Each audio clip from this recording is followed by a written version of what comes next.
Bonjour, dans cette vidéo, on va voir un exemple typique d'examen pour la gestion de la mémoire. Donc, c'est un problème qui porte sur les tables de page à plusieurs niveaux. Donc, considérez un système de pagination pure à deux niveaux dans lequel les adresses virtuelles sont codées sur 32 bits et la taille d'une page est de 4 kilooctets. L'entrée de chaque table de page, peu importe le niveau, est de 8 octets. Donc, quelle est la taille maximale en nombre de pages de l'espace? Donc, pour pouvoir répondre à cette question-là, il faut vraiment suivre aux données qu'on a dans l'énoncé. Donc, comme il est surligné, on voit que la taille d'une page est de 4 kilooctets, puis ça, c'est 2 à la 12 octets. On sait alors, avec l'exposant, étant donné qu'on a fait ça 2 à la exposant 12, qu'on a besoin de 12 bits pour décrire l'offset. Il faut se rappeler que l'offset peut être du tout début de la page jusqu'à la toute fin. Donc, si la page a une taille de 2 à la 12, on a besoin de 12 bits. Après, sachant que l'adresse est sur 32 bits, comme il est écrit juste ici, donc sachant cela, et qu'on a besoin de 12 bits, comme on a trouvé juste en haut, qui sont pour l'offset, on a donc 32 moins 12, donc 20 bits pour le numéro de page. Donc là, on a pas mal notre structure. En gros, on sait qu'on a une adresse, peu importe les niveaux. On ne se soucie pas des niveaux pour le moment, on se soucie juste de l'adresse. On sait qu'on a une adresse à peu près comme ça. On sait qu'ici, c'est le numéro. Oh, pardon. Puis qu'ici, c'est l'offset. Donc, on est rendu à ce niveau-là. On connaît la structure de notre adresse avec ce petit schéma-là. Donc, la taille maximale en nombre de pages est donc de 2 à la 20, parce qu'on sait qu'on a 20 bits qui sont réservés pour décrire le numéro de page, donc on pourrait avoir 2 à la 20 pages, qui ont chacune un numéro différent. Donc, c'est tout pour la question A. Pour la question B, donnez le nombre de pages qu'il y a dans un espace d'adressage virtuel de 4 mégaoctets. Donc, on sait que 4 MIO, c'est de 4 mégaoctets, c'est 2 à la 22 octets. Puis ça, c'est l'espace qu'on a analysé dans cette question-là. Donc, on se garde ça de côté. Super important de tout mettre en exposant là à l'examen.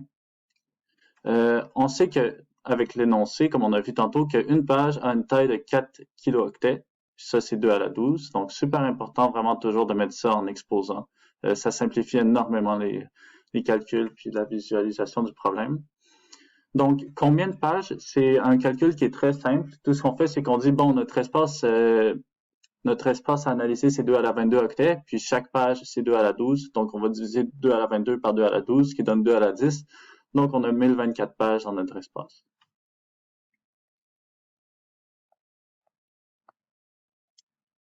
Pour la question suivante, ça devient intéressant. Vous allez voir que là, avec le nombre de bits qu'on a pour l'offset, puis le nombre de bits pour le numéro de page, on voit que c'est des multiples de 4, donc on n'a pas besoin de mettre l'adresse en binaire. Mais il se pourrait très bien qu'à l'examen, vous ayez quelque chose de plus compliqué. Puis, c'est pour ça que je vais vous montrer cette technique-là, qui est en fait la technique qu'on a vue dans une autre capsule, qui est composition d'une adresse. Donc, on sait qu'il y a 12 bits d'offset et 20 bits pour le numéro de page. Donc, pour se simplifier la vie, c'est sûr que là, c'est pas nécessaire, mais on va quand même le faire. On sait qu'on a l'adresse suivante, donc 0x0011A10. Puis il faut trouver le numéro de page. Donc on va mettre ça en binaire. Donc on l'a ici, juste en dessous. Donc 000, 000, 000, 0001, 0001, 0001, 0001, 0001, 0000. Donc, maintenant, avec ce qu'on a ici en vert et en mauve, on sait qu'on a 12 bits d'offset. Donc, on prend les 12 bits les moins significatifs pour montrer notre offset et le reste pour montrer notre numéro. Encore là, on ne se soucie pas encore des niveaux de page, on veut juste le numéro en général dans l'adresse. Donc, si on voit le schéma qu'on a fait ici, c'est un peu la concrétisation de ce qu'on avait fait comme sketch juste ici. Donc, maintenant, c'est le temps de calculer le numéro. Donc, on fait juste le mettre en base 10. Donc, 2 à la 4 plus 2 à la 8, c'est 272. Maintenant, on arrive à une question qui est vraiment plus compliquée, qu'il faut vraiment être capable de visualiser pour l'examen. Bon, pour ce qui est de la dernière partie de la question, c'est pour quelle configuration A, B ou C obtenez-vous la taille minimale? Je vais vous dire en mots comment faire. C'est vraiment très simple. Ce qui est compliqué, c'est vraiment ce qu'on a là au niveau de A, B, C.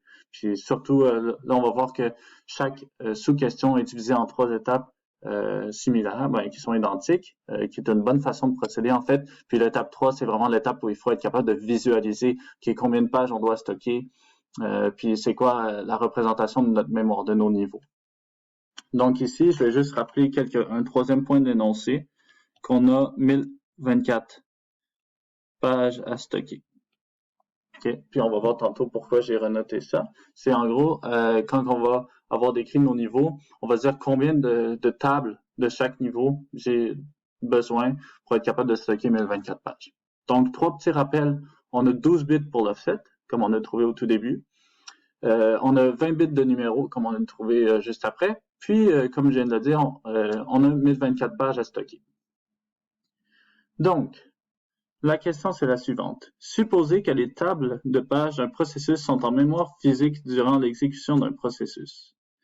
Donnez, pour chacune des configurations suivantes, la taille totale, en nombre de pages, des tables de pages à maintenir en mémoire durant l'exécution d'un processus de 4 mégaoctets d'espace d'adressage virtuel contigu. D'espace d'adressage virtuel contigu, oui. Donc, vous allez voir, ça se répète beaucoup. Les ABC, mais on va quand même faire les 3 sous-questions pour être sûr que tout va bien. Donc, A, la table des pages du premier niveau a 1024 entrées. Donc, moi, je suggère de faire l'exercice en 3 étapes. C'est à vous de voir si vous aimez ça ou non. Mais je trouvais que mettre ça en plusieurs étapes, c'était peut-être plus pédagogique pour une capsule.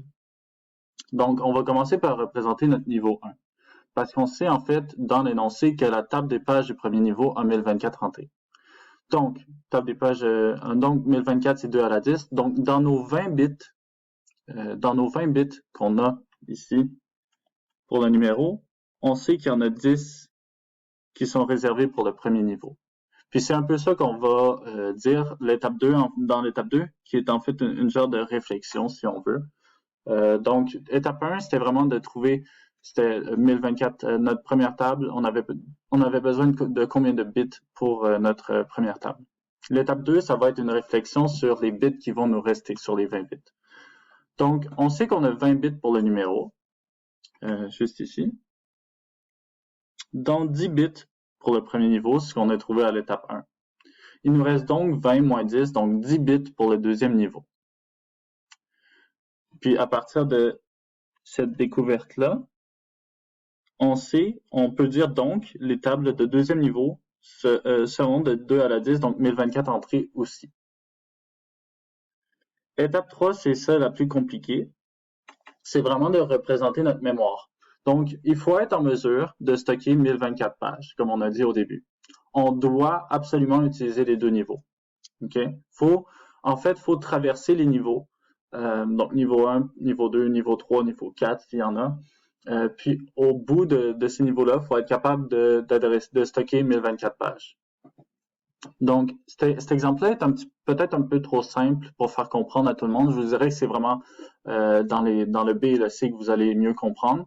Mais ici, on va juste expliquer ce qui se passe. Donc, représentation de notre mémoire. En bleu, on a notre niveau 1 et en vert, on a notre niveau 2. Donc, niveau 1, on a une table, comme on voit, de 0 à 1023, donc de 1024 entrées. Puis, on a la même situation au niveau 2. On doit être capable de stocker 1024 pages.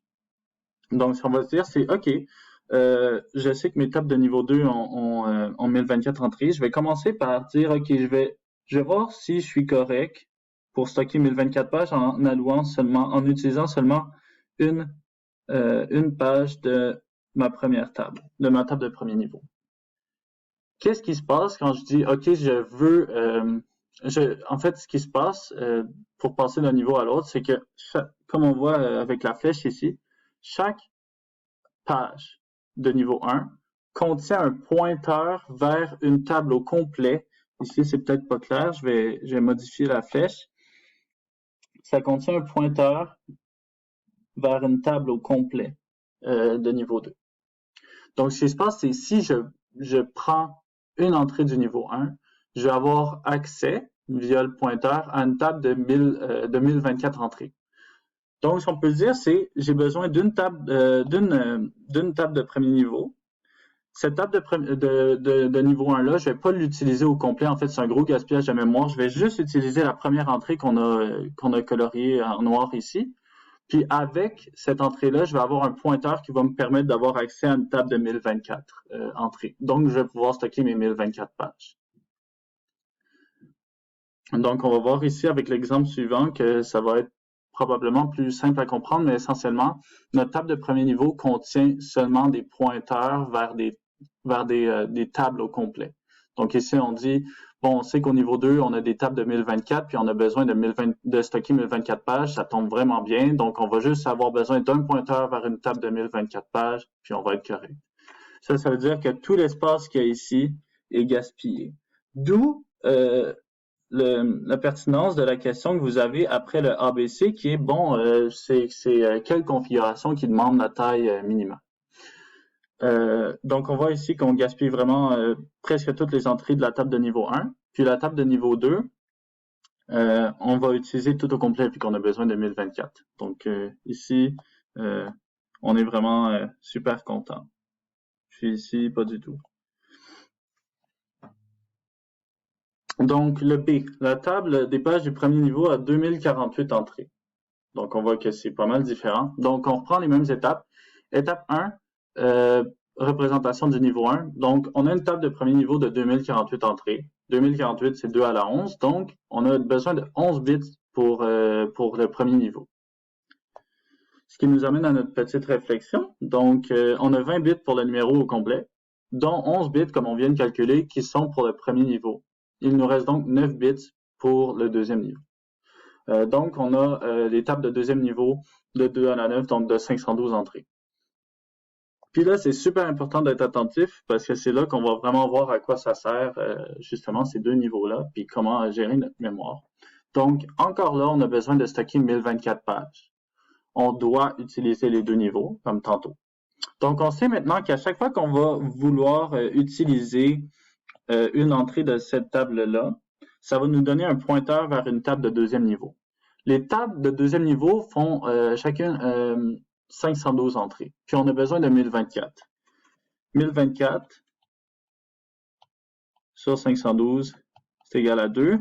Donc, on a besoin de on va avoir besoin de deux tables de deuxième niveau. Pour être capable d'accéder à deux tables de deuxième niveau, on a besoin de deux pointeurs. Donc ici, on va dire, bon, j'ai besoin de ma première entrée de table de premier niveau et ma deuxième aussi. Une fois que j'ai demandé ces deux entrées-là, je vais avoir deux pointeurs. Chaque pointeur va pointer vers une table de 512 entrées. Donc, 2 fois 512, c'est 1024, donc je vais être correct.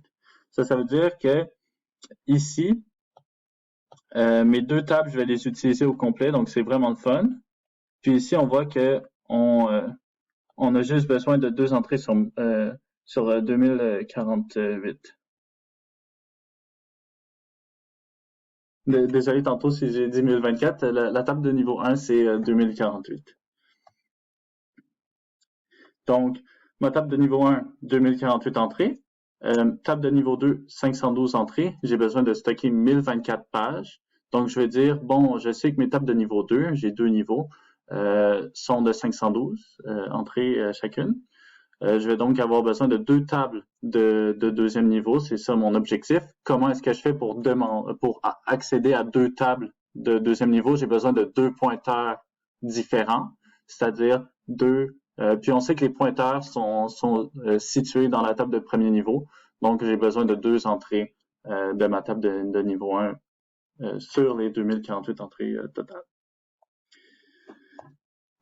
C'est maintenant situation différente. Donc, la table des pages du premier niveau a 512 entrées. Donc, notre première étape, représentation du niveau 1, on sait que la table de premier niveau a 512 entrées. 512, c'est 2 à la 9, donc on a 9 bits pour adresser le premier niveau.